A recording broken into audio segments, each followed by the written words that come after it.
All right, welcome to the Moonlight live stream, part 2 with Peter Simeti, the best Italian casting choice since Chris Pratt as Mario. We are, we're returning because we were having such a great conversation. Is he Italian at all? Chris Pratt? I don't think. Yeah, I don't know. I'm at least half. So No, hell yeah. I heard he's a nice guy though. When I worked at Studio ADI, it's a special effects company, and they did a dead dinosaur for the second Jurassic World, and they sent one of the guys out. Really cool guy, calls himself Creature Kid. Sent him out to Hawaii to hang out, and Chris Pratt, it was his birthday, and he said he was such a nice guy. He was just like handing out cake to everybody and like the crew and that sort of thing. But Italian, nah, probably not. I'm part Italian, and Scribe, you got any Italian in you? Not presently. Oh well, okay, keep it that No, way. I'm more. Yeah, No, I'm a mutt. It's German, Belgian, Scottish, Irish, a whole bunch of other crazy things. Nosferatu Bubengraben. Yes, there you go. Okay, that's an inside joke from another live stream. Chris Pratt's not doing, and I'm sorry to derail the conversation, but Chris Pratt's not doing the Mario voice, is he? Isn't he just like? Yes, he he's is. Doing, Yes. He is. That Yeah, was a big... the trailer came out. Yeah, the trailer came out yesterday. Jack Black is doing Bowser. I don't know who else. I think Charlie Day from Always Sunny is doing Luigi, and then Chris Pratt is doing Mario. And you hear just a few seconds of Mario talking in the trailer, but yeah, it's just, as far as I can tell, it's just Chris Pratt doing Chris Pratt's voice. There's no. Oh, it's just it's Chris me, Pratt Chris doing Pratt or oh, anything. Okay. Yeah. Yeah. Oh, I swear. Maybe you should come on your live streams. Hey, it's me. Poor voice actors, you know. Voice actors do such a great job of what they do, and then all of a sudden it's like, oh, you know, we got a Mario movie going, and it's going to be animated, and let's just get people to just do their own voice for these characters. Yeah, I mean, really lean into the character, lean into the cheesiness, and just say, Chris Pratt, go, hey, it's me, Chris Pratt. That would at least be, you know, that would at least be fun in some level. You know, they should still just get voice actors to do it, but it's like at least they're doing the voice. Or just get the guy that actually does the voice from the video games, for crying out loud. He passed away. Oh, did he? But, I apologize. I didn't know. But it would have been, I mean, it would have been great. It's so funny, though, that he passed away just kind of recently. I think like maybe a year or two ago, something like that. And then they do the movie. Mm-hmm. But you know, I'm sure there's a billion people out there, and I do mean literally, that could do the Mario voice. Sure. So it's so strange that they just kind of go with these celebrity casting choices. You don't see them. You know, and they think like the name will sell it. No, Mario is bigger than Chris Pratt. Exactly. I was like, why do you need Chris Pratt? I mean, this is Sonic the Hedgehog movie, for crying out loud. I mean, who does the Sonic voice? I have no idea, but that made gangbusters.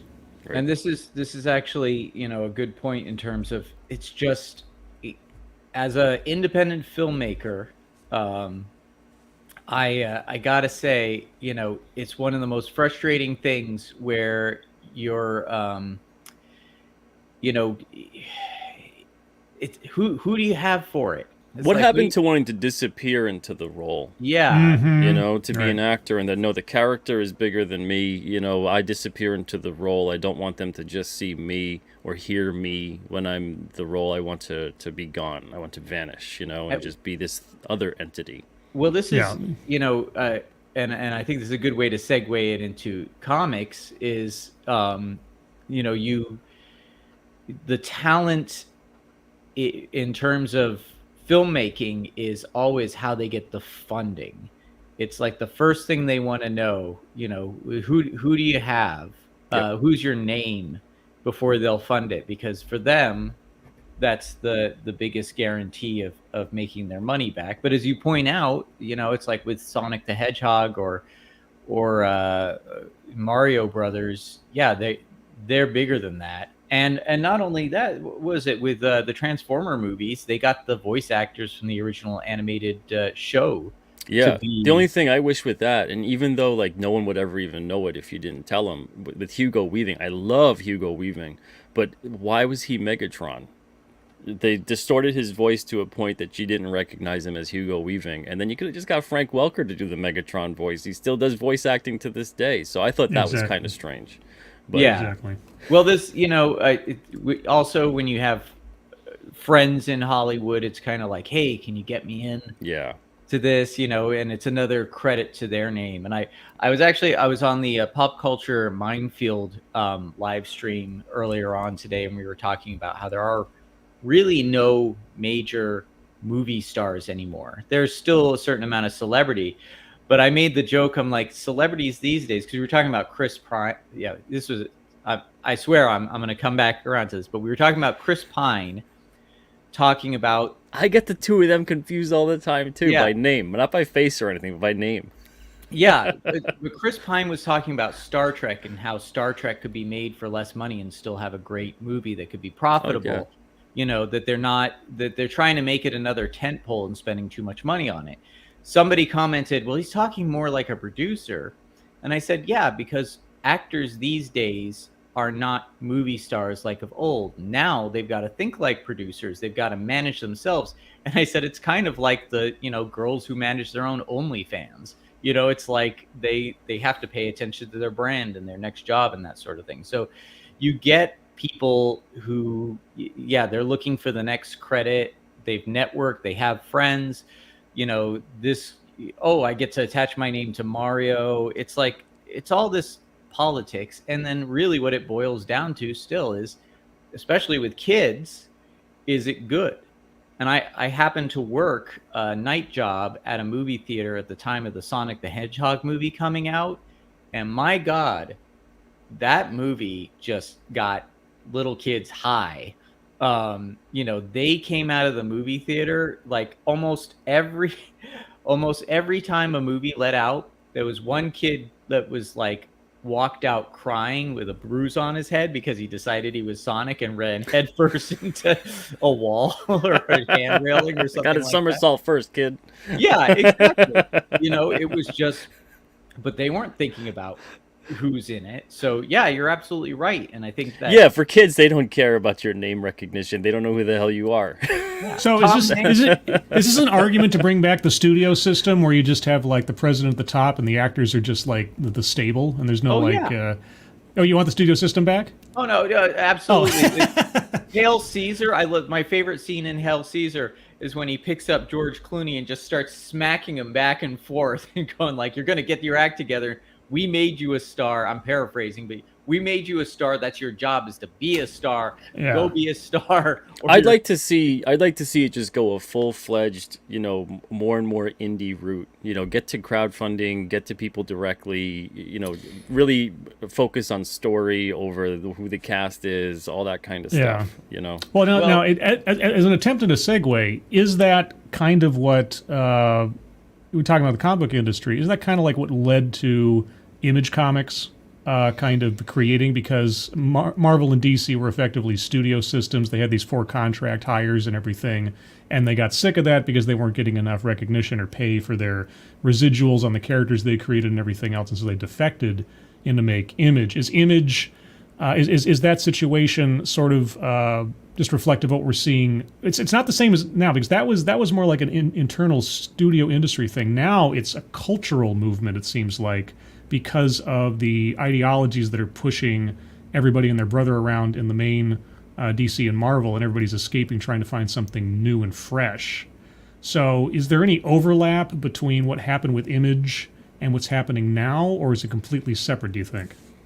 Kind of, sort of, I guess. There's a little bit of, if you put the Venn diagram up, there's a little bit of that spillover, I think. I think you're getting kind of a lot of people from the time period of Image. It was a lot of push for creator rights. It seems like it was a lot of stuff about not getting enough percentage with certain things, with creators that were kind of, at that point, starting to overtake the brand they were working on, in terms of no one cared as much about these kinds of characters or these kinds of books until these creators kind of breathed new life into them. So at that point, I think where the company's really messed up is you probably could have thrown what would look today like peanuts at these guys and just say, all right, we'll give you, an extra 5% or something on residuals, and we'll give you a merchandising cut, 2-3 points or something, because everything was selling so well at that point in time.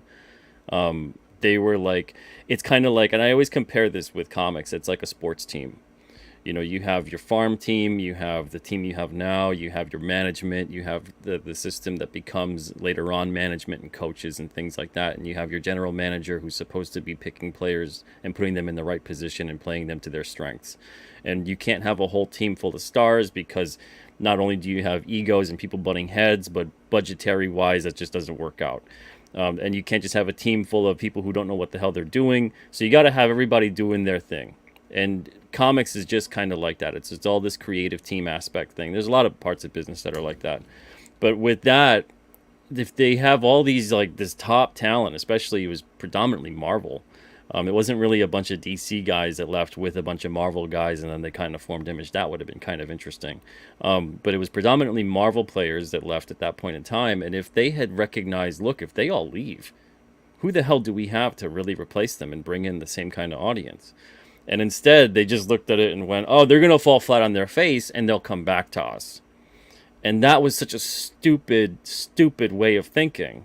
You should have just kept your talent happy at that point in time. You had money rolling in. You had all these properties that were booming. You had tons of film interest at that point in time. There was like James Cameron interested in doing Spider-Man because the title was so hot now. There was all these things. And then when they let those guys go, they actually, I mean, if Image kind of had their stuff, got it together and stayed on track, they really could have crushed the big two. But then their egos got in the way, and then, they kind of kicked their feet up and really, kind of enjoyed their success for a bit, got really late, let the business side of things run amok for a year or so, and they kind of lost their stranglehold that they kind of had at the time. But because of Image, I mean, they created the concept of killing Superman. Image created all that. It was a scramble for DC and Marvel to come up with, okay, let's kill Superman, let's break Batman, let's rip the adamantium out of Wolverine, let's, do all kinds of different things to our heroes and have all these different epic crossover events so people buy all this stuff. Let's put out and crank out as much crap as we possibly can to flood the market. And then Marvel did the worst thing they could have done, which was they lost all their top talent, and then that's when they decide to pretty much leave distribution and set up their own system. Yeah. So like they just did a whole string of things they shouldn't have done, puts them into bankruptcy, then they sell their rights over to get money and stay afloat and stay solvent, and they sell those rights of filming for Fantastic Four, X-Men, etc. And that kind of leads us into the current predicament we have today, where eventually they sell to Disney, etc. So it turns into all these trickle-down events that occur. I know a lot of people look at it and go, oh, it's the past like 5 or 6 years, and it's kind of a cultural shift that occurred. This was something that was occurring over 30 or so years, which kind of kicked off with what happened with Image. And slowly, every single decision had impacted the decision that came next. And it not only impacted those specific companies or properties or creators, but it also impacted the distribution of comics. And it set up a whole pipeline where monopoly occurred with Diamond, where it's like this benign monopoly. Now we're starting to kind of see a couple of distributors kind of sort of starting to take root a little bit.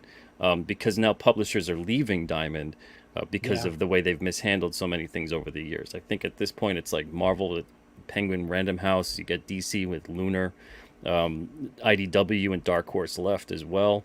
I think Image and Boom are kind of the biggest publishers with Diamond at this point, and God knows for how long.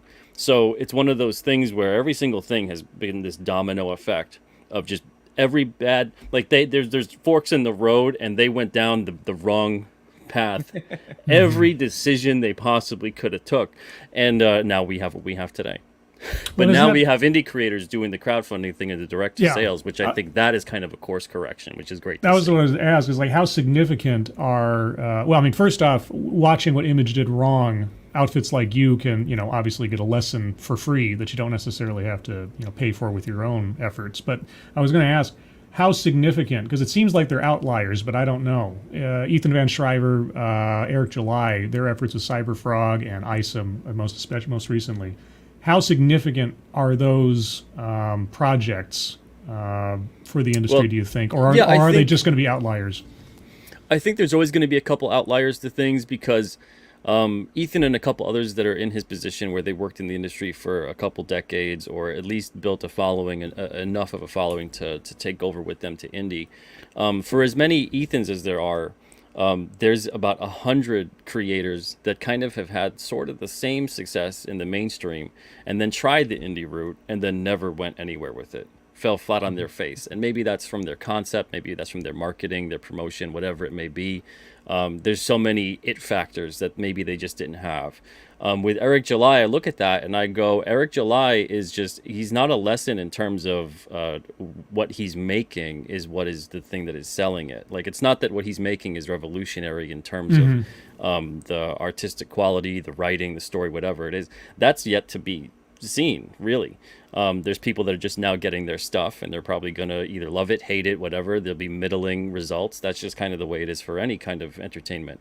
But what he's doing is the result of him building up his platform and his audience for so long and then finding a way to keep them engaged and then monetize the whole thing. It's kind of just, I'm seeing people that are learning lessons in the wrong way. I talked about this on my show last night where they'll point to Eric's success and say, well, now we should leave crowdfunding and just do everything on our own site. Well, it's 2022, so first of all, you should have been building towards your own site as it is. But second of all, don't look at what Eric did and think that he's having success because it was on his own site. That's dismissing all the work he did to build up his audience and his brand and his following. He's not someone who just came on the scene, said, I'll make a comic one day, put it up on his own site, and then made what he made. So to look at that and you take the lesson away and go, oh, I should put it on my own site and then I'll have success too. You got to build your brand, you got to build your audience, build your platform. And that's maybe how you'll attain some level of success because it's still not guaranteed. Nothing's guaranteed. But I'm seeing a lot of people take the wrong lesson away from that. So when it comes to Eric July, again, that's going to be an outlier with a lot of things. And it's one of those things, not to say that their success is not earned or they didn't work for it or whatever, but it's literally, you have to look at the lesson in its whole. You can't look at it and go, they came on the scene, they did this, they did that. Because I see the same kinds of people, well, not the same kinds of people, I see the same kind of arguments for Scholastic. And they go, look at Scholastic. They came on the scene. They've been there relatively a few years in the comic space, and they're kicking everyone's ass. I want to be like Scholastic's dominated the children's market for Lord knows how long. That's been the name for decades. So they didn't just come on the scene as like an indie publisher, 10 years ago, and now they're dominating everything. They had all of their networks in place. They've had the number one name brand recognition of a book for kids for 50 years, possibly a little longer. It's been a big, big company. Scholastic earns, I think, 3 times of what the entire comic industry earns in a year. So they're not small potatoes. So when people are like, oh, well, they're kicking butt and, do what Scholastic has done.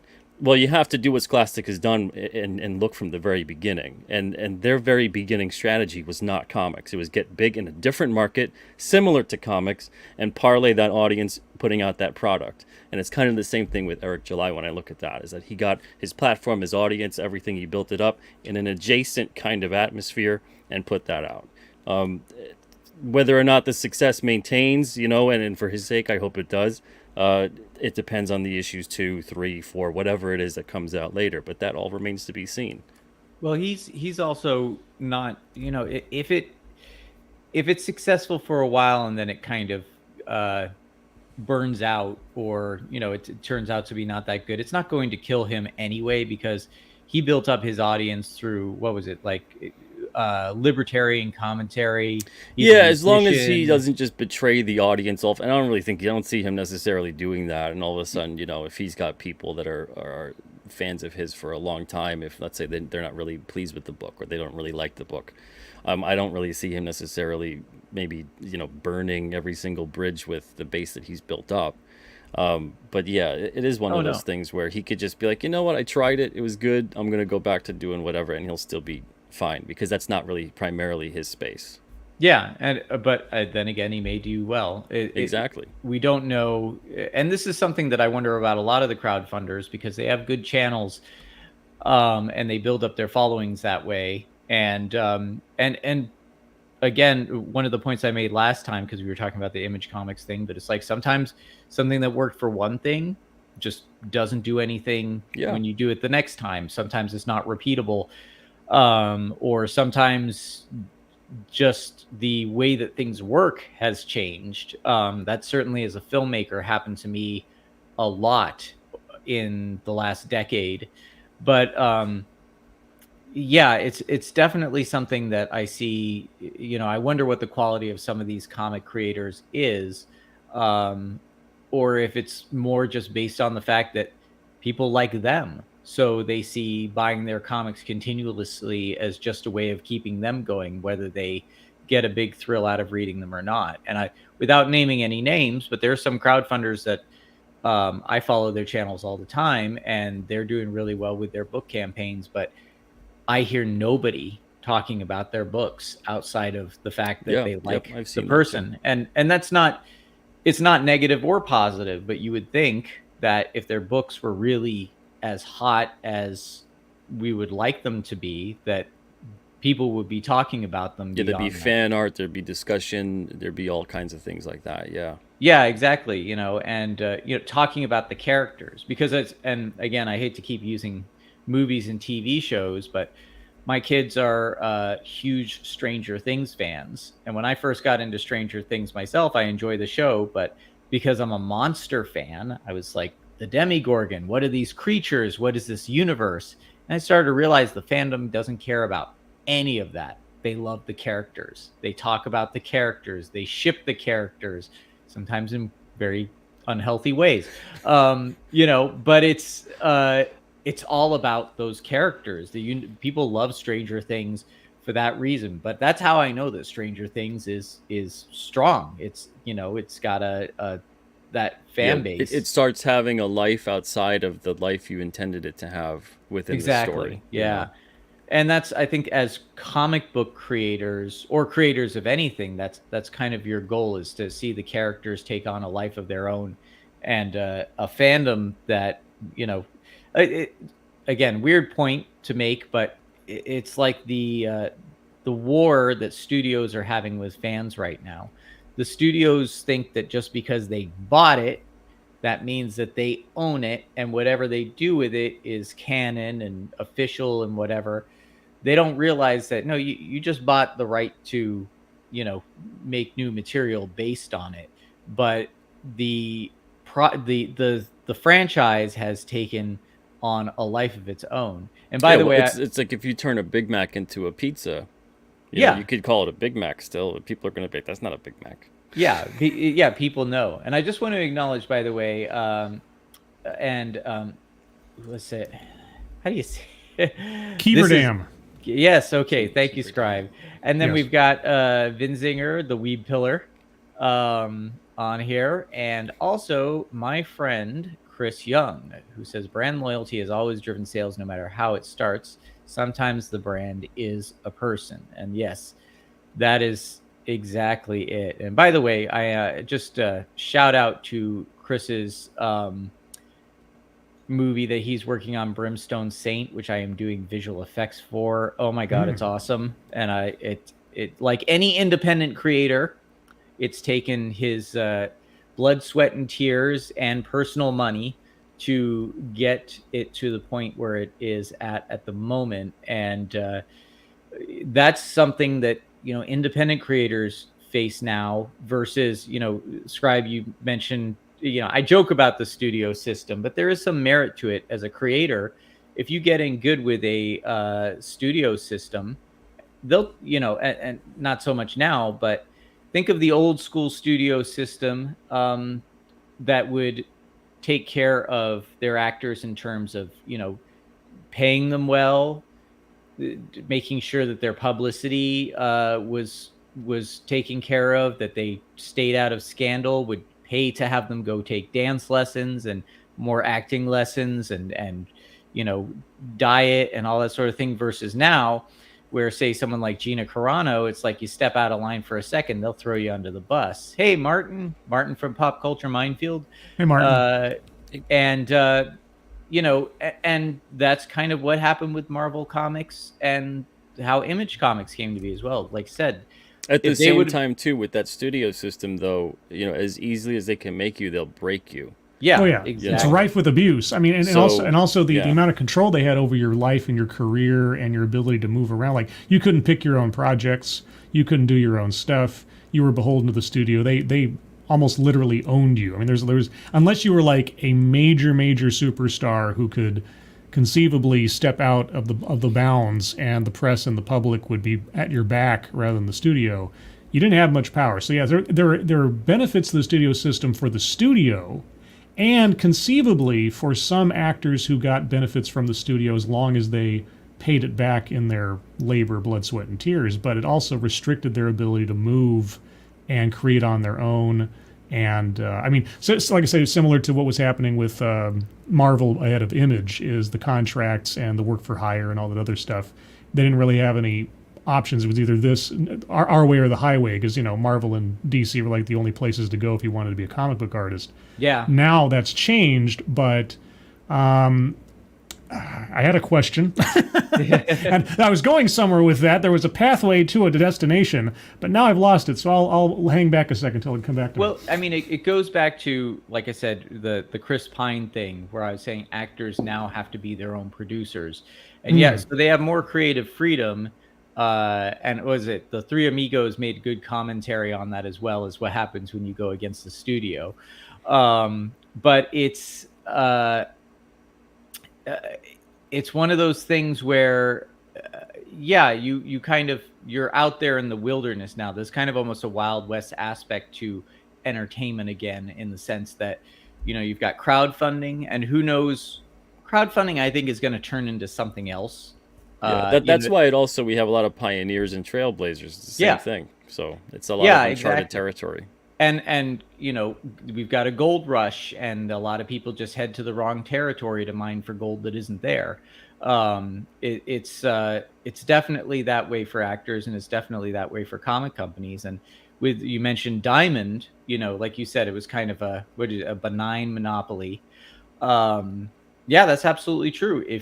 And Diamond would screw people over all the time, or, well, I say allegedly screw people over all the time. You certainly heard stories of different ways that Diamond would, at the last second, pull the rug out from underneath people who were, had invested time and money that they were counting on seeing some sort of return back on. And you even saw this with, at the time, magazine publishing. There were publishers that would take on, again, without mentioning any names, but I happen to know a particular magazine publisher who had this happen to them.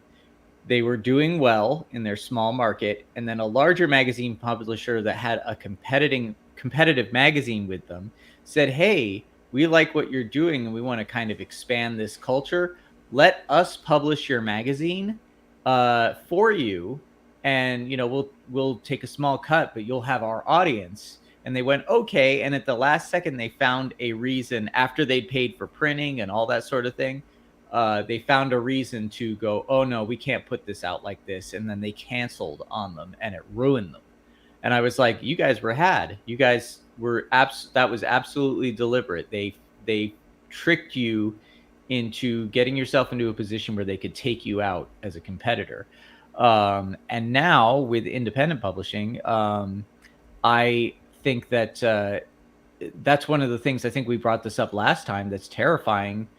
The big publishers, and with independent movies, same thing. You can compete with another major entity. You can't compete with this atomized culture that of independent creators that's going on, which that's why. And I've seen this, I actually talked about this a lot on my show last night. It's strange. So this is like a good part 2 to even that.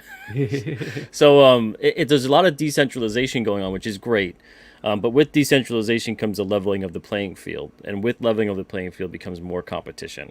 So there's no ideal system. There's a fallacy out there that you could go, oh, okay, well, if we eliminate the corporate structure, we eliminate the studios, and everything's independent and it's not controlled by anyone and anything, then everyone will have, their diversity of ideas, they'll have the opportunity available to them and all these other things, and everybody can succeed and do great. you're still going to have, if not the same kind of competition, you're going to actually have more competition, and things are going to actually become more cutthroat than you might even realize.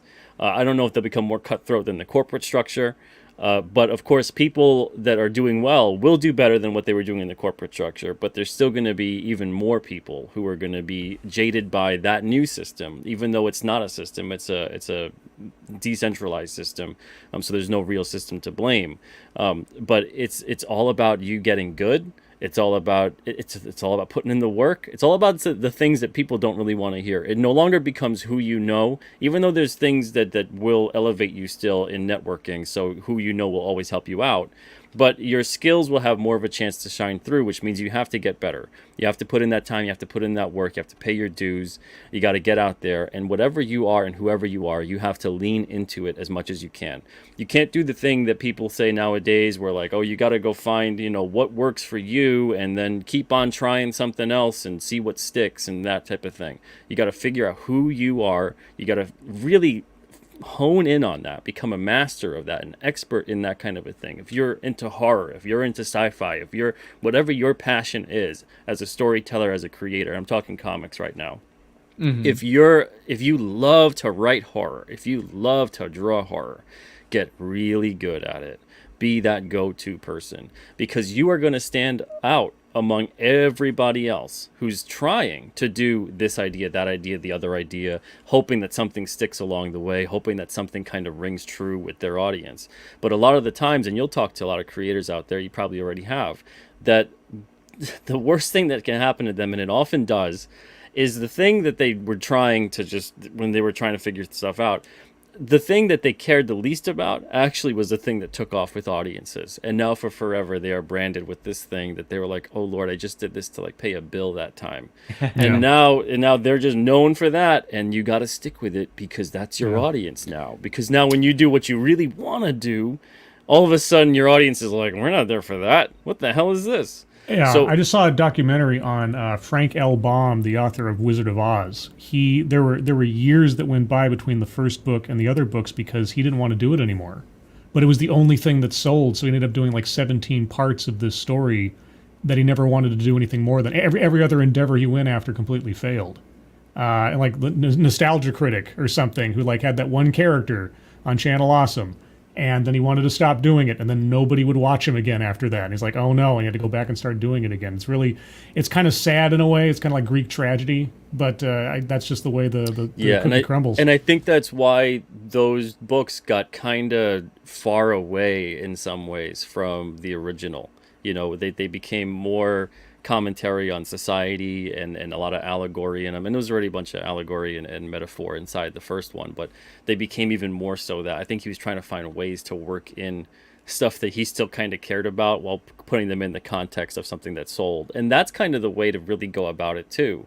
On a personal level, that's what I'm doing with my King Cryptid series. I'm putting all of my ideas I've ever had, I'm distilling them into this one series. But that's the thing. You got to lean into what makes you happy and what you find is fulfilling you and keeping you going. Because then you're going to have this infectious excitement and passion about your project. You're not going to be this kind of the stereotypical dead inside artist who's just like there and you're like, yeah, I make comics. Like that's kind of the comic attitude at Artist Alley for the most part at a lot of different conventions. You go to them and you see the whole table and you're just like, this person, it's like a kind of a schizophrenic multiple personality disorder table, because they've got so many different kinds of things, and I can always tell that this is a person who doesn't know what they are. They're not sure of who they are. Their artistic voices all over the place. They're just hoping that something that they're making will latch on to some kind of audience. And if they make enough of everything, there's no way they could miss. They'll always have something that's for someone. But at the same time, let that be up to like the retailer, the publisher, whatever, to have this diversified brand. You as a creator, you as an artist, should be known for delivering this immaculate, amazing kind of stuff that people can depend upon. And it's not to say that you can't try other things or do other things, but it's to find a way to bring it back around so that it actually not just fulfills you as an artist, but also fulfills the audience that's showing up for you. Because that's the worst thing you could do, is all of a sudden you've built up this following, you've done all these things throughout the years. For film, let's say, you know, you're an action star, but now you're older, you know, you're, I don't, what one of my favorites, you're Sylvester Stallone. You know, you can do a couple different things here and there, but he also does a lot of writing. He does a lot of other creative kind of ventures. So you can find other ways to have yourself out there in different capacities. But but you still bring it back to centrally what you've been doing, who you are, and who's showing up for you. If all of a sudden Stallone goes, and he's kind of tried some different things here and there, and to varying results, but if Stallone goes in the complete opposite direction, you know, not even like Copland era, but Stallone is literally Oscar. just like a, you know, so it's that level of, yeah, and that's so weird too, right? So we see a lot of Oscars and Best Pictures and all that kind of stuff, but how many people can really name the last 5 years worth of Best Pictures? How many people even own those films? You know. I meant the film Oscar. I meant the film Oscar. Yeah, Stallone tries to do comedy. I mean, I thought Copland was pretty good, but yeah, Stallone doing comedy. No, Copland was good, but I'm saying, like, you get into an even other type of zone where you can't even fathom the kind of character that this guy would play. But you're like, okay, let's cast him completely out of type. Yeah, that's going to have to be one hell of a character, one hell of a performance, an amazing story to pull that off in the same kind of a way. I remember going to see with my friends the movie Junior with Danny. Schwarzenegger and DeVito, right? Danny DeVito, yeah. And my friends, we were the only 4 people in the theater, my friends and I, and 2 of my friends were getting mad at the other friend of mine and I, because we were in hysterics the whole time, not because of any gag, but just every time we looked at Schwarzenegger with that pregnant belly, we would start dying laughing. And, you know, because it was just so ridiculous, but you can't, it wasn't like because the surreality of it. Yeah. Now I have a question for you, and it's based on what Vinzinger was saying here. I want to add to this question because he said, do you have any advice developing a discipline for the craft of making comics as artists? I want to add to that because you are obviously a businessman. You not only do your own comic, but you take care of other artists and writers, publishing, fundraising, distribution, shipping.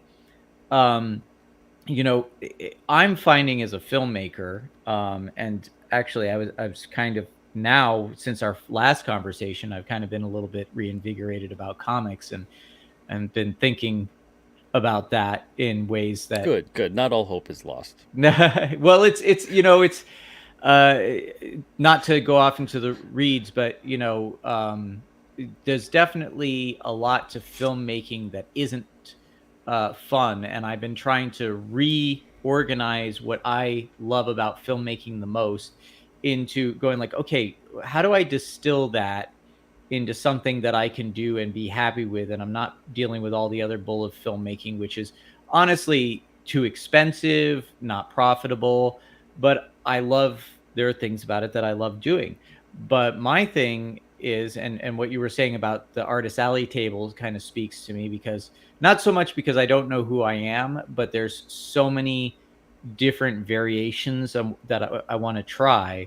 I'm trying to also distill that into like, okay, what is the essence of all of those things? And you said you boiled it down into things that you put into King Cryptid. But in terms of just, the discipline of creating, but also the discipline of business, keeping your books, making sure that you're not, I don't know if are you married? Or oh yeah. Yeah. So, making sure that your relationship with your wife, and if you've got kids, is not neglected, which is very important to me. I'm a husband and a father. What do you think is maybe, I hate using this term, but the secret of being a disciplined creator and business person, making sure that it's all taken care of and moves along at a steady click and does all the things that you think that are necessary to being successful? I think it's first got to be motive. It's got to be, what's your whole point with this? Why are you doing this to begin with? Are you doing it for a creative endeavor? Is this just a part of who you are? Is this just like breathing to you? Is it just about the money? Because there's a million other ways to make money that are a lot easier. Is it a pride thing? Do you like seeing, because a lot of people in comics, they love seeing the issue on the shelf at the store. I don't care for that. I like seeing the issue in the hands of the reader. And that used to be the only way to really do it, was to get it on the shelf at the store.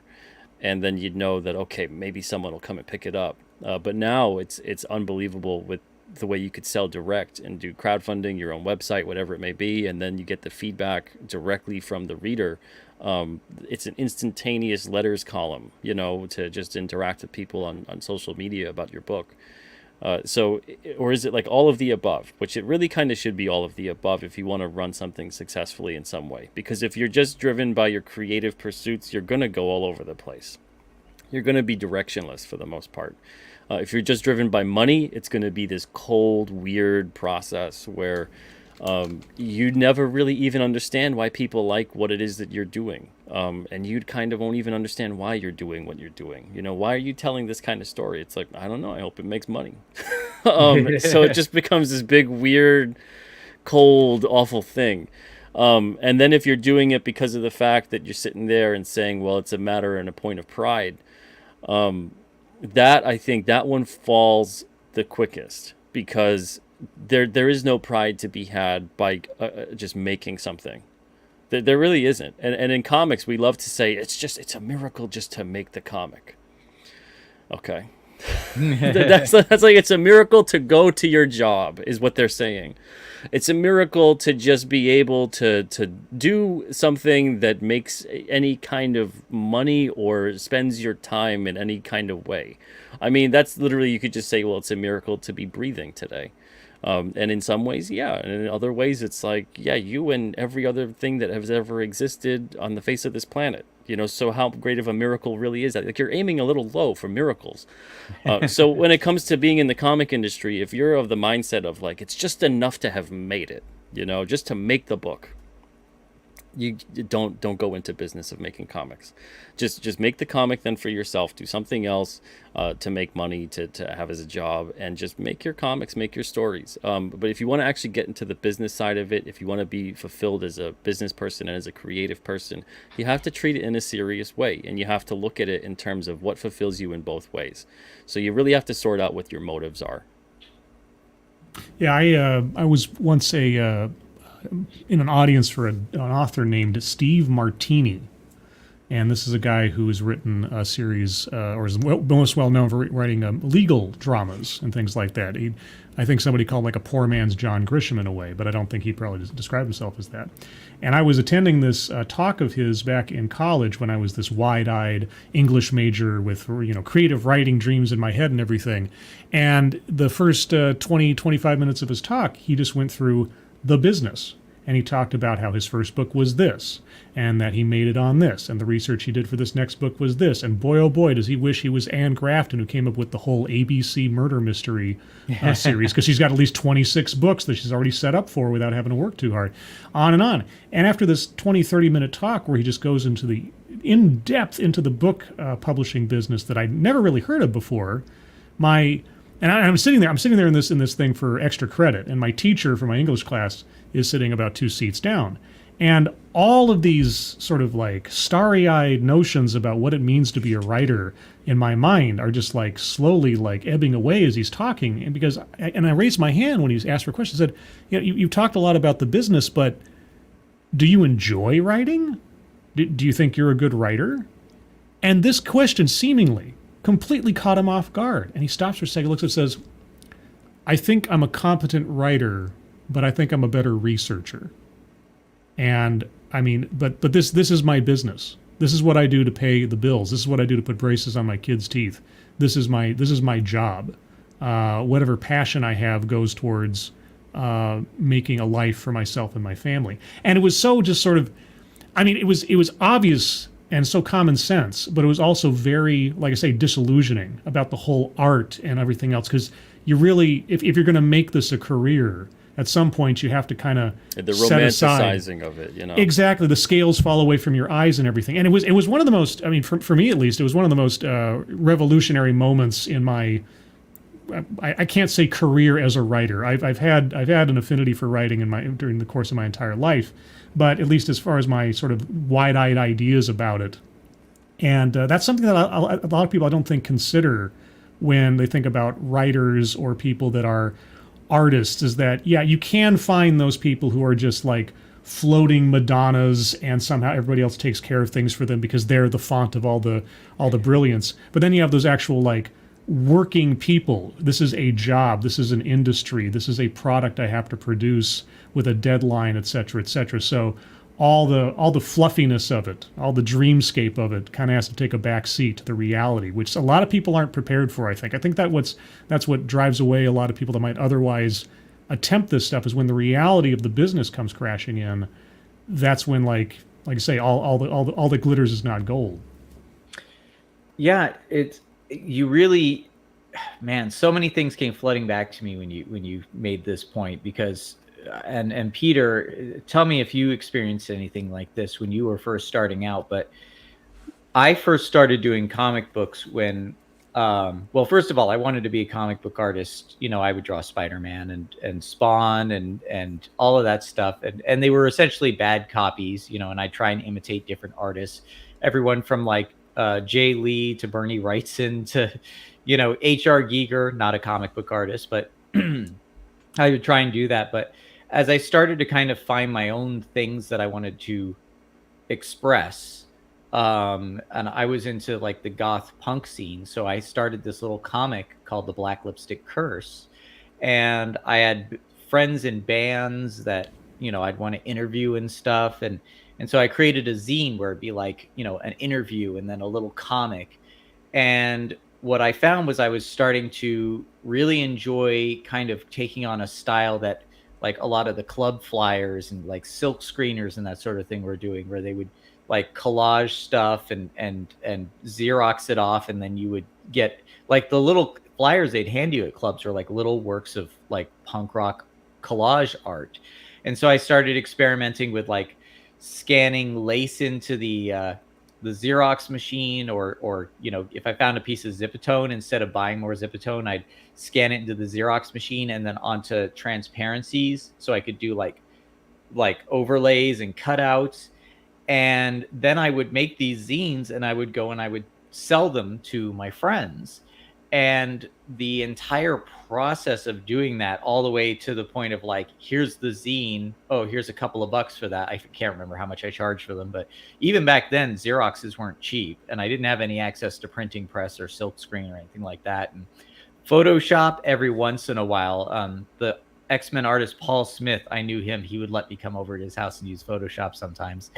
But you know, the whole process of it for me, that's kind of how I can what is it? Kind of conciliated? No. Anyway, that's how I kind of like brought it all together in my mind. Was it wasn't just writing, it wasn't just drawing, it was the entire process that seemed magical to me. And you know, Peter, for you, I mean, do you have a similar story? Is that kind of how you got started with publishing? When I got started with publishing, it's interesting because it mostly was me kind of finding a way. I was 21, and it was me finding a way to kind of get my stuff out and just kind of learn as much as I could about the industry I wanted to put my life into. So I already knew a lot about graphic design, and I was a pretty competent like pencil artist and things like that, but I wasn't used to doing comics and comic art. So I knew I didn't really necessarily want to go down the road of making a comic. I don't have the patience for sequential art to do that kind of a thing. Cover art's one thing, a trading card, a pin-up, whatever it is, you know, that little type of stuff. But I really love writing, and I loved all the aspects of making a comic. So I learned a lot about all the little things so I can kind of be in a position to help when I needed to. So I kind of learned about a lot of different skill sets while focusing on the one thing I really wanted to do, which was mostly just writing, and then figuring out a way to kind of save money, learning how to letter. and kind of having, because lettering is the visual voice of comics. Yeah. So it's always, once I learned that too, it became really strange to me for writers who let someone else letter their writing. And I love the part about the fact that as a writer and a letterer on my own books, I'm able to actually go in there, and when I get the art back from the artist, if it wasn't to a T as to what I thought it would be visually, but the artist made it really work somehow or whatever, I can adjust on the fly. I don't have to just stick to a script, or if I handed it off to a letterer, they would end up sticking to a script and it would end up looking kind of out of place because what was written down on the page wasn't really matching the art or wasn't really helping the art. So I learned those skill sets knowing that eventually I wanted to just write and make my own books. But life had other plans, and looking back, and this is why I feel very comfortable in giving the advice I can give today, because I made the mistakes. And I'm kind of saying these were the mistakes that I had made. Do your best not to repeat the mistakes I had made. So I got into doing the publishing thing a little too early, I think. I think I got into it because at the time I was putting my own stuff out, and people were sending me emails going, because I named it Altera Comics. I didn't want to name it like Simeti Studios or something. I didn't want it to not have a name. And Altera Comics sounded good, sounded kind of edgy. It sounded kind of like what I wanted to do, which was kind of make an alternative to what was out there. But I really didn't have long-term plans with Altera Comics. It was kind of a 2 to 3 year thing for me, and I thought I would move on eventually when I got enough skills, kind of built up my own brand and my own audience, and I would maybe get work somewhere else. When I was a kid, other than wanting to work and make comics, I wanted to work for Wizard magazine, and then that kind of went to the wayside by the time I became of age to do such a thing. So it was all these different things. I wanted to be around comics, so I learned as much as I could. I worked on other books for free. People will say, don't work for exposure. I say, yeah, don't work for exposure, work for experience, because you're going to work for free anyway. Yeah. But you should be working and getting your skills built up, because none of that is for free. That's going to pay dividends. But if you look at it as like you're working to get your name out there, and then that'll give you, this stepping stone of fame and fortune and things like that, most of those things rarely pay off. But they will pay off big time in terms of you're proving to yourself you can do something. When you run around and you're trying to compare what you can achieve based on what other people have achieved, you're already lost. You're already gone. Achieve something based on what you can do, and size yourself up based on where you were like a year ago, a month ago, whatever.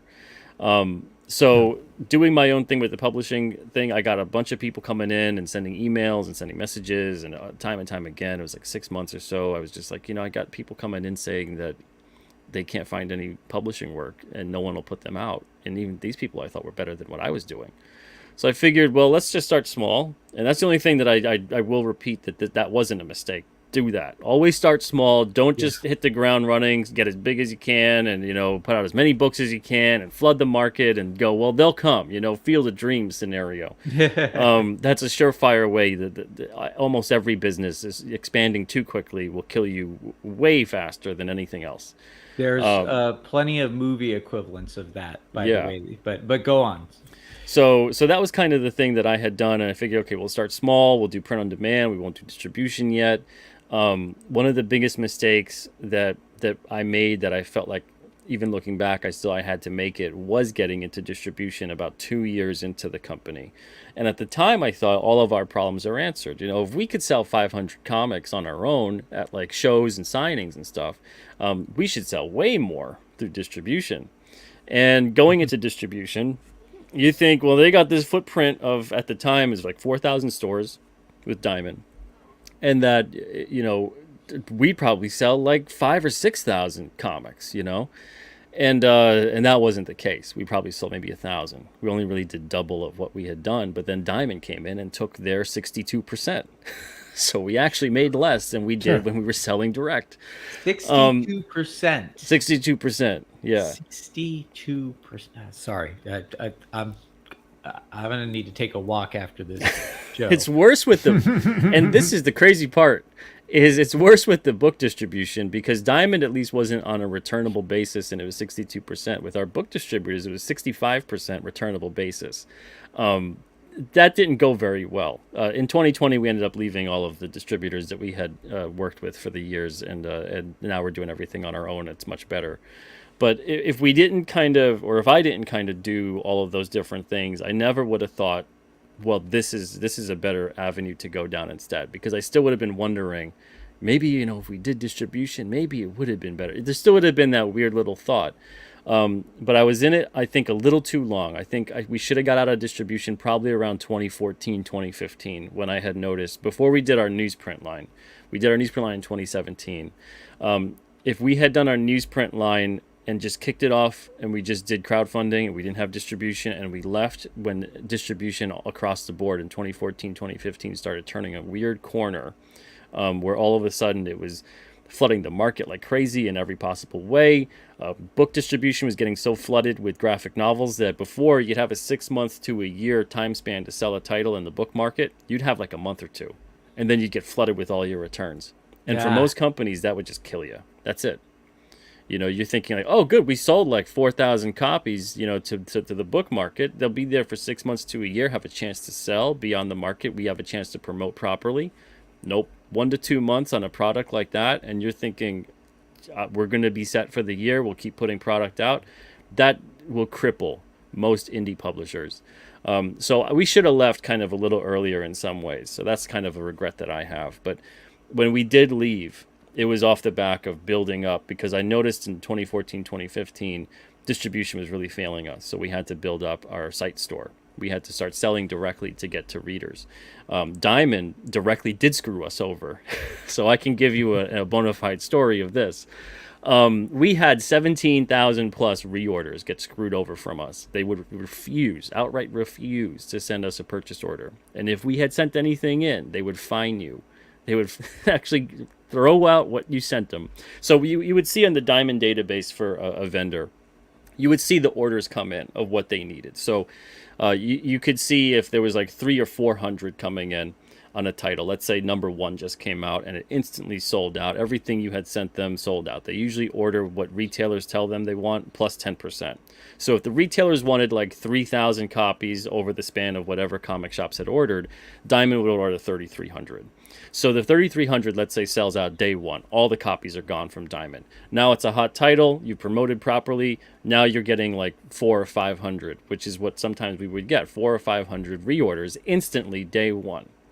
Diamond would not send us purchase orders for those, and they would auto cancel out of their system. I would have to fight tooth and nail and we had 10 brand managers in 10 years with Diamond, if that tells you anything.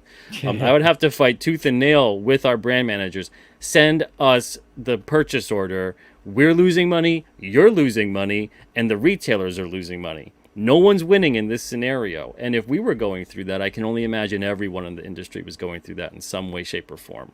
Yes, so your story is not... Yeah, I don't think it's like a persecution. Yeah. They were all just after Alterna. When I talk to other publishers experience very similar things too. Some far worse. some levels of like, wow, you're lucky that they didn't come down there with a baseball bat and just give you a couple of knocked out kneecaps. That's how much you screwed over some people. So it's one of those things where that whole system, once I saw that they were doing that and they screwed us out of so many orders, they screwed the retailers out, they screwed the readers out, I figured we have to leave. We have to leave when we can. And when everything kind of hit to a 4 during the pandemic and Diamond was like, well, we're shutting down now. Good luck. You might not get paid for a year and a half. I was like, goodbye. I don't want anything to do with this awful, awful system anymore. How you even have the nerve to tell that to people during this point in time is beyond me. And that was something I was going to bring up, was essentially, and that's, other people have said this before, but Diamond for a long time, people took it for granted, but was a single point of failure. And that was exhibited during the pandemic where, what's his name? Jeppy? Steve Jeppy, yeah. Steve Jeppy, yeah. Who, essentially just did that. He's like, oh, we're closing up shop, just like, oh, what did he say? We'll do a fundraiser to help stores. It's like, yeah, it was insane. I think every store got the equivalent of like $40. When you divided the money. It was insanity. And then they have their whole little like their T-shirt campaign, and the whole the comeback will be bigger than the setback. And I was like waiting for the follow up of like, what are you gonna actually do? Yeah, yeah. Like, is there actually a plan other than just a slogan? No, it And was there wasn't a plan. what was it? Comics Matter with your boy Zach was really pissed off about that because they put like a little like publish your comic with this little yellow square, Oh goodness, yeah. on it, and it's just like it completely out of touch with reality, and and now it's finally collapsing, and so you set up your own distribution, and so Yeah, we stores. were in a good position at 2020. Yeah. I felt that we could leave them. Our month to month, we were making more than what we did through Diamond. So I felt like, okay, if we got rid of Diamond, even if we just got a third of the sales that we got through Diamond, and we absorbed them back into us, we would actually make the same amount of money because we were losing 62% off of the cover. So so all we ended up doing was recouping about half. So we actually made month on month more than what we would have done if we stayed through Diamond. We sold less copies of comics, but we made more money. Were And you if able every to give the retailers a better price as well? Oh yeah, we gave the retailers an extra 10% as opposed to what they were getting through Diamond by ordering through us. Now this is the part that becomes frustrating, is that most of the retailers, either through, I don't know, fear or laziness, or they were scared, or they didn't want to just add the extra 5 minutes to the ordering process, and literally it's all just online. It's on a website. They get a permanent store discount code and just order whatever you want to order on alternativecomics.com, and then just we ship it to you. We even gave free shipping on a very, very low order minimum. At the time it was $25. So all you had to order at that point was maybe like 40 books, because our books are relatively inexpensive, $1.50 to $1.99. And then they would get like a 55% or so discount. And so we were making more money giving them the direct discount than we would have made through Diamond, but then they were making 10% more than what they would have ordered through us through Diamond. But most retailers didn't want to do that. I heard from some retailers they were really scared because of the fact that we made a big stink about leaving Diamond. They didn't want to all of a sudden have our books there in case they had a Diamond undercover person come in and take a look at the shelf and see new books that weren't. I was like, goodness gracious. So what happened was, and then some retailers were really pissed we left Diamond. It's making it so much harder on us, and this and that and the other thing. And I'm like, Diamond doesn't exist right now. I don't know if they'll ever exist again. At the time that we did this, I was like, so we're getting books out. We're going to still get books out. My responsibility is for us to run our business and for me to publish the books that are being made. So your responsibility, yes, is to run your comic shop and to have product to sell. I'm trying to do that for you. I'm trying to give you product to sell. I'm hoping other people will do the same. But that's what we're doing to make sure that your store can actually have something, and hopefully you support us. We'll support you. We used to have, I don't know if I have a copy on hand right now. I might. But in the first couple of years of the newsprint line, we had the whole back page dedicated to the comic shops that carried our books. And at the time, it was about maybe like 250 or so shops. And we would list them by state and put their store name there. No other publisher would ever do that. We had newsstand distribution for a time, for 2 years. The back cover, which would have sold thousands upon thousands of dollars in ad space for us. We sacrificed that to say, stop, go to your local comic shop after you're done reading this book and find the next issue that just came out, because we had our books coming out on newsstand on a 2-month delay, so that the next issue would come out as the previous issue was going to the newsstand, so that someone could see that, turn it over after they just got done reading it, and go, oh man, I wish the next issue was out. Oh, look at that, it is out. It's at your local comic shop. I used to do that everything as a kid. fell on deaf ears with so many of the retailers, but not the readers. That's the thing. The readers came and supported us. The readers are the ones that are out there, and they want our books. They talk about our books. They support our campaigns. They support getting our books. But the retailers, if I depended on the retailers, we would be gone today. Yeah, and it's funny because when I was a kid and I had the, two things, I would get a comic at the spinner rack at the Thrifties, like I told the last time we talked.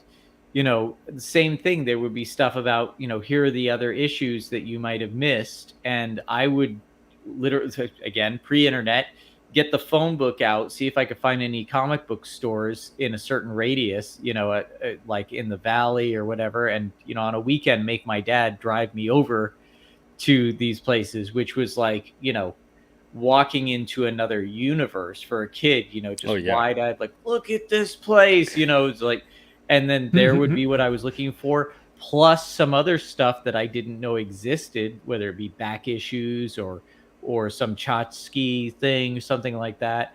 And then, just flashing forward to when I was in my early 20s and working retail, the odd thing that, the idea of a single distributor is so odd when you think of it outside of comics, because we were getting shipments in every day. It was just part of my job in retail, and they were all from different distribution companies. I've never worked at any kind of other kind of business where it was one distributor. Yeah, it's That's so insane weird to me. And Chris Young says people are cowardly. I love that. I love calling people cowards. You coward. And usually have some false solution that they can obtain security with some established company or organization. Yeah, that there's some loyalty that they'll reciprocate. Yeah, they don't. No, absolutely. and unfortunately, a lot of people, not all, I have very much experienced comic book companies that are comic book stores that are very professional and very, very well thought out in their customer service and providing stuff.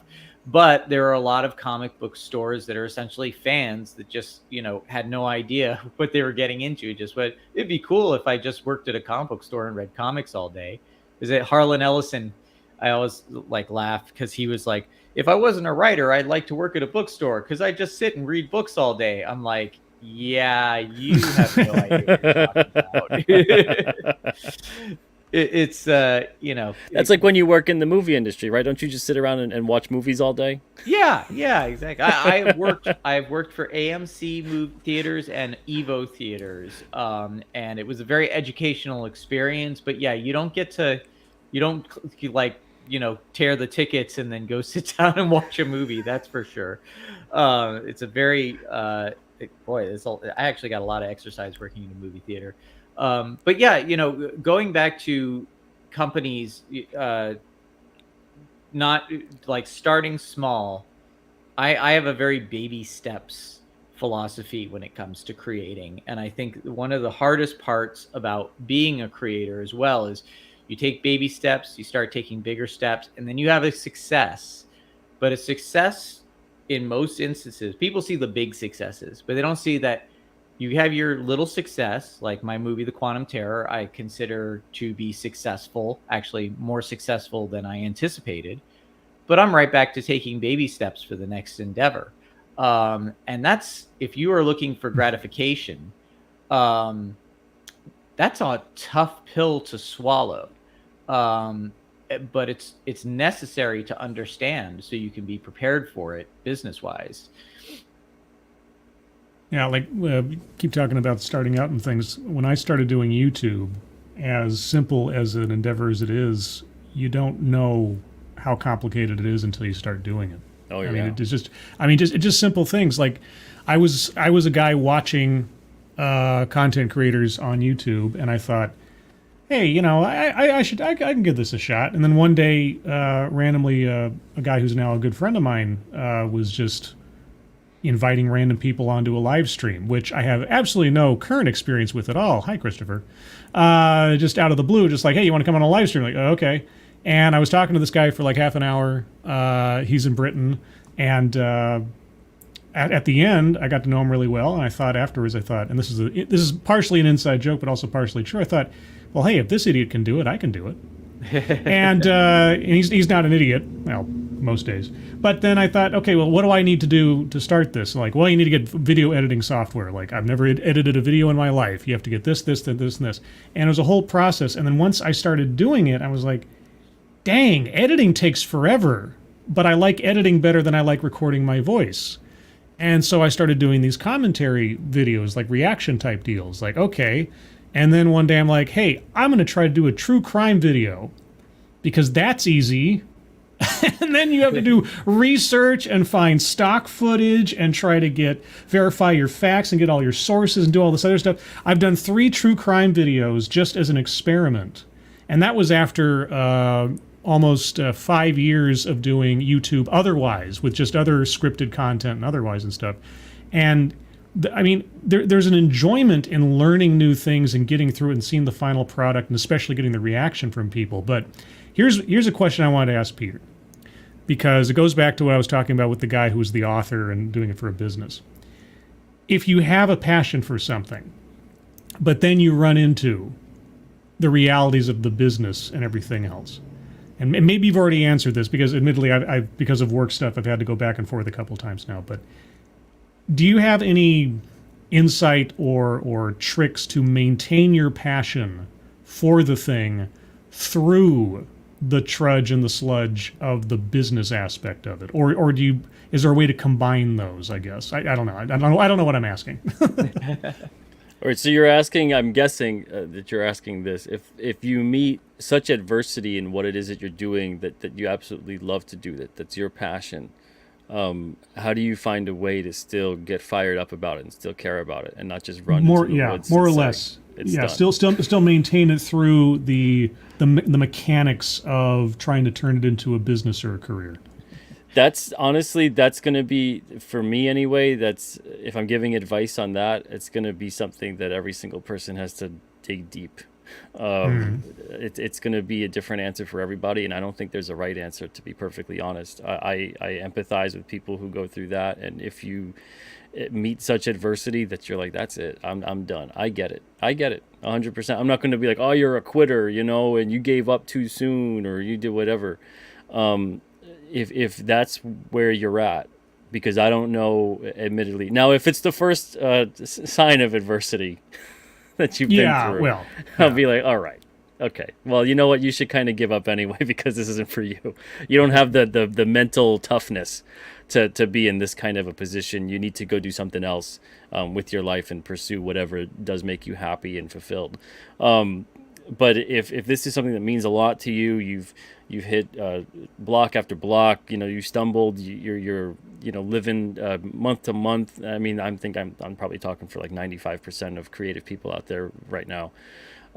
You feel like everything you're trying, every single avenue is shutting off. It's turning you away. You got your bills piling up. You've got your relationships in life are faltering because of it. You have to look at it and you have to answer that question yourself and go, do you have anything else that's left? And I hope you do. I hope you have something else that's left in you. I've been there a couple different times. I think we've all been there the past 2 years, especially, goodness, in one way or another, business or personal. That you've had to really dig deep, and even when you think you've hit rock bottom, you gotta now find a drill and just drill through that bedrock and see what else is there.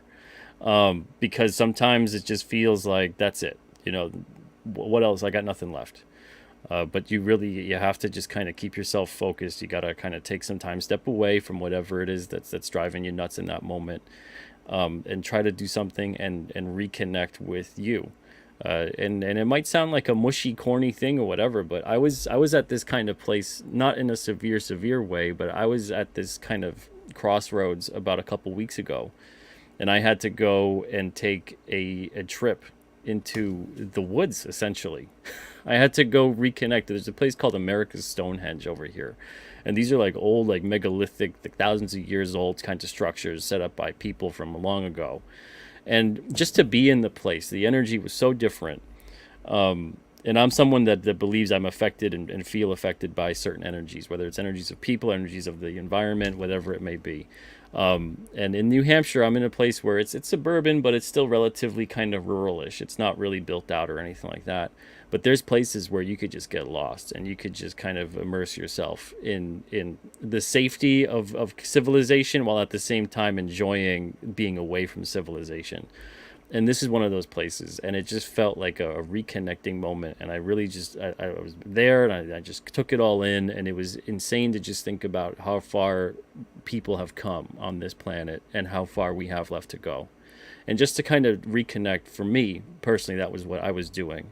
Now people are going to reconnect in different ways. Maybe you reconnect with another hobby, or you reconnect with family time, or you reconnect with whatever, but find something in those moments of time to get away from whatever that crazy thing is that's driving you absolutely nuts, or has made you feel like you're at your lowest of the low, creatively, with your passion, with your life's work, whatever it may be. Because if you sit there and you dwell in those feelings, and you dwell in that emptiness, and that, and even if you've got nobody, seriously, go out, reconnect with the world. If you sit there and you dwell in that, it's not going to get any better. It's going to do so much worse for you. And I think for some people, and I think maybe people in the chat, maybe you guys have been there too. I've certainly been there as well. You start contemplating things you never want to contemplate. So it's one of those things. Do your best. Get out of that situation for the time being. Get a breather. Reconnect. Take a day or two, and you'll find yourself again, and you'll find your passion again. At least that's what's worked for me. I don't know if it works for someone else. I don't know if this rings true with you guys, but that's what rings true for me. Well, definitely, and I gotta say, first of all, very well said. I will add to that in just the sense of, when you separate yourself from that thing for a while, if you're really passionate about it, you'll feel it calling you back. Yeah. You'll and I kind of have a joke with myself, which is, if you want to see how much you truly care about what you're doing, try handing it off to someone else and watch what they do with it, and see how quickly you become crazy. Go like, give that back. Yeah, that's brilliant. Yeah, 100%. You know, you see them start to mess with it, and you're like, no. And you like take it back, take ownership, and then you realize how much you care right away. Yeah, exactly. I think that's the thing. Like, people I work with, if they're not getting everything they want out of me, I think the ones that know me best will do that. They'll go like, well, let me just mess with it and see what I can do with it. And I'll be like, no, hold on a second, I can do, and then it's done. But yeah, I definitely recommend walking away from it. But yeah, I think there's certain things that you realize, you go, what is it that I can't let go? Like James Cameron, the director, there's a joke on the sets. It's like, if James Cameron had 1,000 copies of himself, he would be in his happiest place. So it's hard. No, they'd be arguing with each other every second about everything. None of them would want to give up control over anything. That would be the James worst. Cameron egos, holy smokes! I know that's the worst. That is the worst plan. No. It'd be like multiplicity instead, Right? Yeah, there you go. Puts the wallet in his pizza. Vice versa. the copy of the copy of the copy. Yeah. There may be a movie in that or something, but. Yeah, the thing is that I think people, the reason I do this is essentially I would just wither and die. I would be, I'd be still walking and talking, but there's something compelling me to want to tell stories. And when it comes to speaking to anybody who might have issues of like, I don't know if I'm good enough yet, or I don't want to do something until I know I can do the great thing I want to do. Well, there's what was it? There's a story of somebody, I think it was a pottery class, saying like, I'm going to give you a choice. I can either have you create one piece of pottery a day. I forget what the incentives are, or I can have you focus on one piece of pottery the entire semester, and that'll be your masterpiece.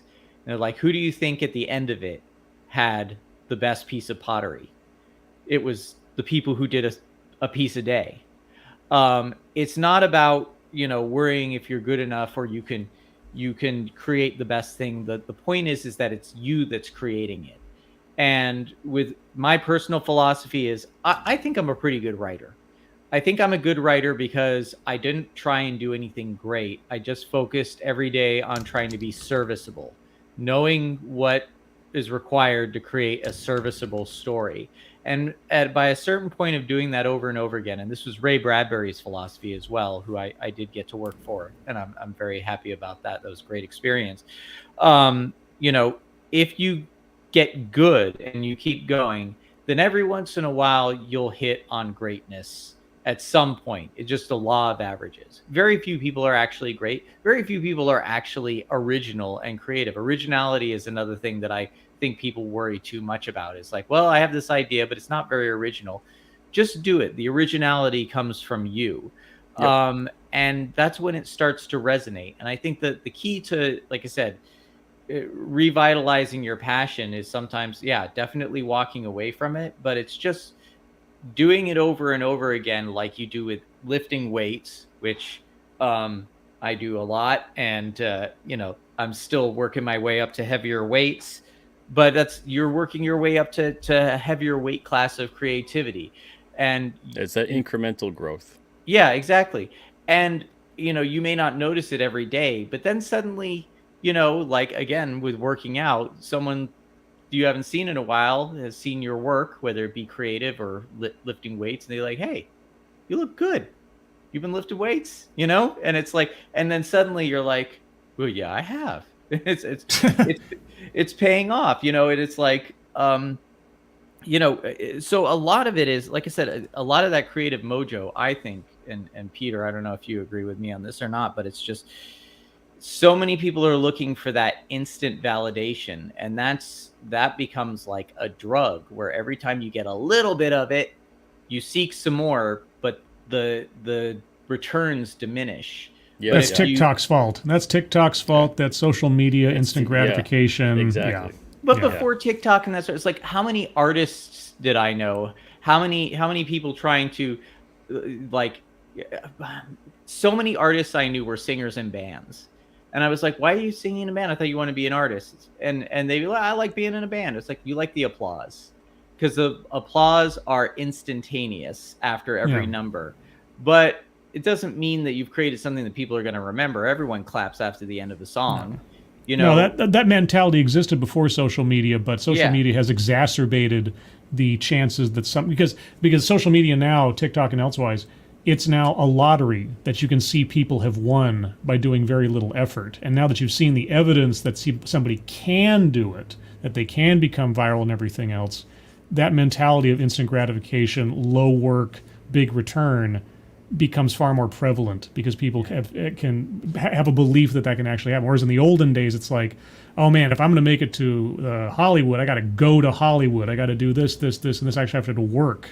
Or even make it. artistically and creatively, you could be doing something your whole life that you just die broke and penniless. Well, yeah, and so that many same- of the iconic and greats of all time. That's unfortunately true for them.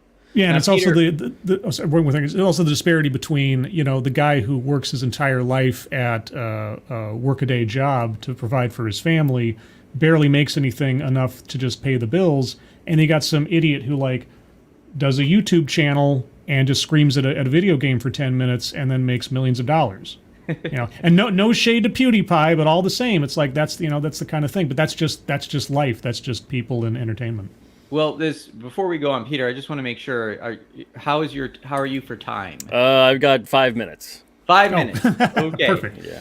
Well, then, in that case, I want to kind of digress because I think we covered this subject very well. But last thing, I did bring the video up, but I'm not going to play it because it'll take up time. But the other day, Razor Fist, Rageaholic, came on and talked about the Iron Age, which is his essentially kind of saying like this is the new era of creators, and maybe a lot of the oh yeah, good job tossing a ball around a field or court. Yeah. See Hoop Dreams for that.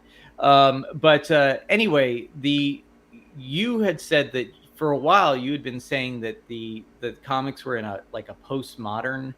Was that Yeah, what the we postmodern age? we had the golden age, the silver age, the bronze age, the modern age, and then now I think we're in the postmodern age, and I think it mirrors a lot of the fine art movement of the postmodern age too, where it's a rejection of the modern, it's a rejection of what was established. It's kind of trying to find itself through destruction and deconstruction, and it's saying that everything that came before that you thought was right and was good and was any kind of value or moral or whatever, all of that's wrong. And it turns into a very nihilistic kind of movement that is this weird kind of, it revels in its irreverency, and it thinks it's being a nonconformist while conforming. So it's this very same thing that I think that we're going through currently in comics, and I think we're starting to kind of get out of that. And I feel like if people were, and I'll leave it up to the comic historians decades from now to properly classify anything. But for me personally, I felt like we were, if I had to name it and I was in charge, I would have said that, and I said this is really weird, it was in a YouTube comment in 2021 of August. And then I've talked about it a couple different times on other live streams and I was a guest, but I never like defiantly would say, yes, this is the Iron Age to me. I think that's kind of cringy if I was to come across and say like, no guys, everyone get behind it already, you know? But to me, I classify it as an Iron Age because even though you might be thinking iron, well, geez, iron is kind of a step back from things like gold and silver and all these precious metals, you know? Iron seems kind of more about this, like almost like you got out of the Stone Age, you know? And but to me, iron is about being forged. And this whole movement, this whole age of comics is being forged by creators and readers of an iron will. And you have to have an iron will right now to do what you want to do and to enjoy what you want to enjoy and be who you want to be. If you falter at any point in time, you will get eaten alive by your detractors. So if we have any hope at all within creating anything of any substance, of any kind of iconic nature, any kind of long-lasting, emotionally impactful nature, we have to be made of iron right now. You got to be willing to take the blows. You got to be willing to take those hits and keep getting up again and again. And the only way you're going to do that is iron sharpening iron and having that iron will and moving forward. And that's kind of the way that I had saw it. I have seen Razor Fist like certain things and even say it as like it's a movement of sorts in a way. Or maybe it's not a movement. I don't know. To me, it's a loosely defined thing. I've seen some people say, "Oh, Razor Fist ripped you off." I don't view it as that. I think it's the culmination. I'm sure there's probably even people that were before even I had said anything to do with it, probably saying it and thinking it. This kind of a thing, I think, is the result of probably people seeing similar things and feeling similar ways, and kind of having this strange little inception of a thought. And you know, depending, of course, who has like the bigger platform or the loudest voice in some cases, they're going to be associated with kind of spurning this sort of thing. And if anything, you know, all the more reason, if his intent is to get people to, you know, what I was talking about, where it's kind of like have that sensibility and that backbone and don't take any shit from anyone, be who you are and keep going ahead. And if that's the sensibility behind it for anybody and everybody, I don't care who the hell thinks that they came up with it or wants to keep talking about it, go for it because it's a good thing. It needs to be done. That was great. Do you have that written down and ready to go? No. That was fantastic. No script. Well, I think that's a great place to wrap it up because, I mean, we could go on for ages and maybe I can encourage you to join us for a part 3 at some point. But I feel like it's been very much a privilege and a great learning experience to have you on my channel. So thank you so much. And thank you to Scribe for joining us. And thank you to Kiev. I'm not going to say that wrong. Say that name. Kievdam? Keeverdam. Keeverdam. Chris Keeverdam. Young. Dinzinger, the Weed Pillar. I feel like someone else was on here too. Martin. I don't know if Martin's still on there. Thank you for joining us. And yeah, don't forget to like and subscribe and follow Scribe and Peter on their YouTube channels, the Alterna and Scribe Light. We're out.